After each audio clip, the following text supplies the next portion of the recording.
Jody Meeks was in attendance tonight at Cliff Hagan Stadium for the UK baseball game against Louisville. Now, we had a chance to catch up with Meeks to see where he was in the NBA draft process. The senior-to-be is currently testing the waters.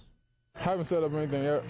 Just working out, staying in shape. Probably make a decision where I'm working out at, either this week or next week. Well, right now I'm just in the process of doing what I need to do to get the experience. And as for right now, that's where I'm at. Just getting the experience and see what I need to work on so I can come back. But I'm not really sure what I'm gonna do. Just working out, stay in shape, and just go as the process goes. If we both come back, I think we'll have a great team. And hopefully we get our point guard that we're trying to get. Moving on to the game, the Cats came into this one winners of 7 out of their last 9 against their arch rivals from the Derby City. Jody Meeks threw out the first pitch, bouncing it to home plate. I thought he used to be good at baseball. Afterwards, the crowd gave Meeks the one more year chant. Bottom of the first, Chris Bison with the ground ball to second. That's good enough to get Andy Burns home.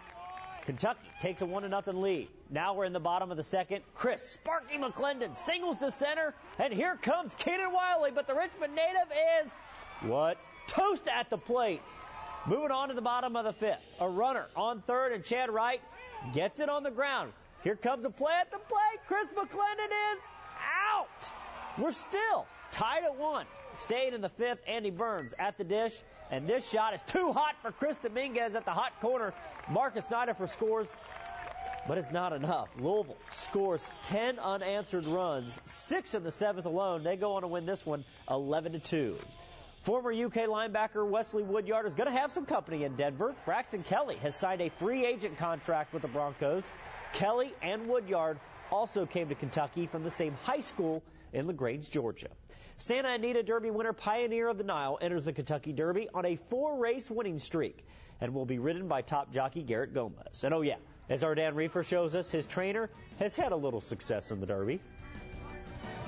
Bob Baffert is back in the run for the Roses for the first time since 2006. I don't miss it if I don't have a horse. If you don't have a good horse, I've come here with horses that were just marginal, and it wasn't fun.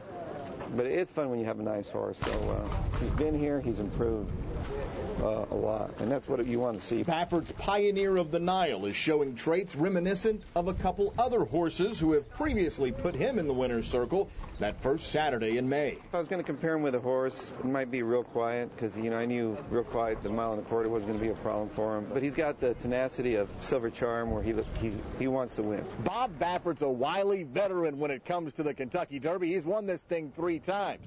But he still hasn't forgotten that first trip to Churchill. I can still remember coming here and then getting beat was just the worst defeat ever of my life. And I lived with it for a year, and thank God for Silver Charm coming back, because I can't imagine being a horse trainer and not winning a Kentucky Derby. And now he's back with an empire maker's son he believes can bring him that joy once again. We went to the Derby Museum, and we watched that show in there, and I got tears in my eyes watching that. It just brings back a lot of good memories and all the people that I've gone through. But it's a very emotional race, and to me, just glad to be back here and have a good horse. At Churchill Downs, Dan Reefer, ABC 36 Sports.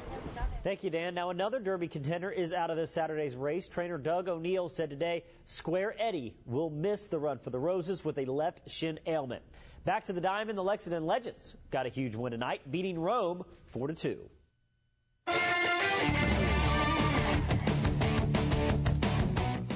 Bulls Celtics game 5 in overtime, tied at 104. Paul Pierce goes to work, bottoms. What a shot. It would prove to be the game winner. Former Wildcat Rajon Rondo with 28 points, 11 assists, and 8 boards just misses another triple-double. But this is still our Jack Kane Ford play of the day.